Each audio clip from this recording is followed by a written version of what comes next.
నమకచమకాలు చదివినా సరే చివరికి ఆ మహానుభావుడు ఆ పంచాక్షరీ మంత్రం పంచబ్రహ్మల యొక్క దివ్యమైనటువంటి మంత్రం కనుక చదవకపోతే ఆ అభిషేకానికి శక్తి లేదు.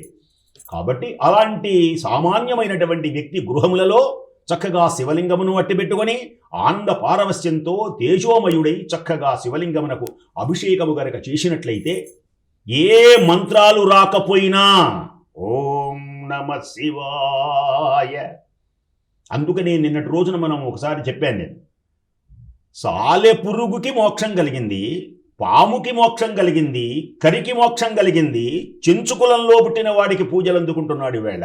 దేనికని అంటే ప్రధానమైనటువంటిది శివునికి ఇష్టమైనటువంటి పంచాక్షరీ మంత్రాన్ని శివునికి ఇష్టమైనటువంటి శివలింగం మీద అభిషేకం చెయ్యవచ్చు.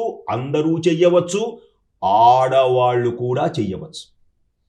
ఎందుకని అంటే ఆడవాళ్ళు చెయ్యవచ్చు అనే ప్రమాణం ఎక్కడున్నది అని మళ్ళీ అడగచ్చు.